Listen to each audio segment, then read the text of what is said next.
ስንፍና ማለት ምን ይመስላችኋል? እስኪ ስንፍና በነገራችን ላይ ጊዜ የሚያባክን ማንኛውም ተራ ነገር ማለት ነው። ለምሳሌ ይሄ ጨዋታው፣ ቦልቱ፣ ቀልዱ፣ ይሄ መዝናናት ብለን የምናደርገው አብዛኛው ነገር ስንፍና ነው ስሙ። የመንፈሳዊ ትልቁ ጠንቅ እርሱ ነው። ለምሳሌ በአሁኑ ጊዜ ሶሻል ሚዲያ እና ቴሌቪዥን የስንፍና ዋና በሮች ናቸው። ሰው አሁን በጣም ዘፈን ካላየ እንደዚህ አይነት ነገር ካላየ እንዴ እንዝናናበት እንጂ እንረፍበት እንጂ እንላለን አይደለም እንዴ? መጽሐፍ ቅዱስ ስንፍና የሚለው እሱ ነው። በነገራችን ላይ አእምሯችንን ምን ልበላችሁ፣ ይሄ በከተማችን ይሄ የሚወጣ ቆሻሻ አሁን በቆሻሻ መኪና ላይ ስናየው እንዴት ነው የሚዘገነን አይደል? በነገራችን ላይ ነፍስን እንደዛ ነው የሚያከማቸው ስንፍና ማለት ነው። የማይረቡ ኮንተንቶች እነዚህ የሶሻል ሚዲያ የምናያቸው አሁንማ ይሄ ቲክቶክ የሚባል መጥቷል። ሳቅ ነው፣ ዘፈን ነው፣ ምንም የማይደረግ ነገር የለም። ባናደርገው ቁጭ ብለን እሱ ስናል ምናው መሰረታዊ ስንፍና እሱ ነው። እሱ እንደውም በሩሲያ ኦርቶዶክስ ቤተክርስቲያኗ ራሷ በምዕመናን ላይ ይሄ የሚያደርሰውን ተጽዕኖ ምሁራንን መድባ አስጠንድጣ አንድ ትልቅ መጽሐፍ አሳትማለች። አእምሮን ምን አይነት ዝቅተኛ እንደሚያደርገው፣ እንዴት የማያስብ እንደሚያደርገው፣ እንዴት እንደሚያደነቁር፣ እንዴት እንደሚያደነዝዝ እውነት ነው የምነግራችሁ።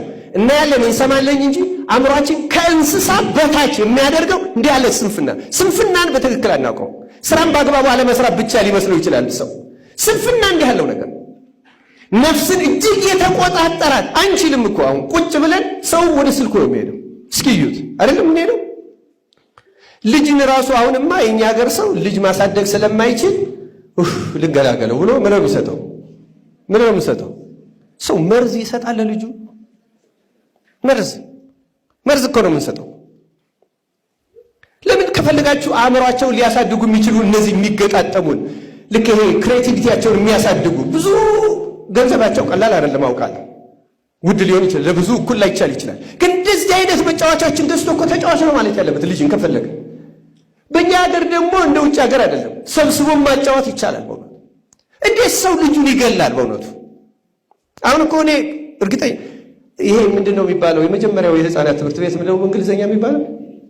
ነርሰሪ ማይሉ እኔ ሞባይል ላይ የተተከሉ ልጆች አውቃለሁ። በእውነት አንዳንድ ዘመዶች ቤት ያሳዝኑኛል። አይናቸው ራሱ ስንት ዓመት ድረስ እንደሚቆይ እግዚአብሔር ይወቀው። በእውነት ስንፍናው ከኛ አልፎ ህፃናቱን በጥብቅና እንድናሳድጋቸው የተሰጠንን ወደ መግደል ደረጃ ደርሷል። ስንፍና በጣም አደገኛ በሽታ ነው። ክርስቲያኖች ነፍሳችን ደንዛለች እና ትልቅ ነገር ራሱ አይገባንም። አሁን አንዳንዴም ፌስቡክ ላይ አለሁኝ እኔ አየዋለሁና አንዳንዱ ሰው የሚሰጠውን አስተያየት የሚያደርገውን ተዋስኦ ክርክር ሁሉ ሳይሆን ሕያው እግዚአብሔር ምስክሬ ነው ለመመጻደቅ አይደለም ይህ ደረጃ ላይ ያለ ነው የሚለው ከልብ ያስጨንቀኛል። አሁን ምክንያቱም ሰዎች እንትን ብለው አይደለም በቃ እንደዛ ነው የሚያስብ አእምሯቸው ማሽናቸው የሚሰራው በዚያ ልክ ነው። ይሄ ስንፍና ውጤት ነው እና ይሄ ደግሞ መርሳት ነው። አባ ማርቆስ ምን ይላል? መርሳትና ስንፍና የድንቁርና መጋጫቸው ይላል። ልክ ነው። አእምሯችን ደነዝ ነው የሚያደርጉት፣ ድንዝ ነው ብለን እነዚህ ኃያላን ነፍሳችንን ያዟል። አሁን እንመጣለን። እግዚአብሔር ይስጣችሁ ዛሬ መምጣታችሁ በእውነቱ በየጉባኤው መምጣታችን ተመስገን ነው። በጭንቀትም ልንመጣ እንችላለን። ግን እኮ ነፍሳችን የለችም። ሌሎች ኃያላን እዚህ ውስጥ ቁጭ ብለን ራሱ የምናወጣው አቃቂር የምንቀልድበት ነገር ይዘን አይተዋል ያን ያል እስከምንወጣ እኮ ያስችለን ነው። አንዳንድ ሰዎች የሚያስቅ ነገር በጣም እንወዳለን።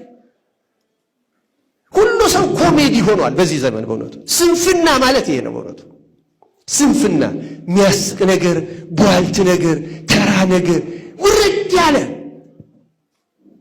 እስቲ ዘወር ብለን እንዝናና ማለት በቃ እንስነፍ ነው። ሌላ ቋንቋ የለውም። ክርስቲያኖች መቼ ነው የምንላቀቀው?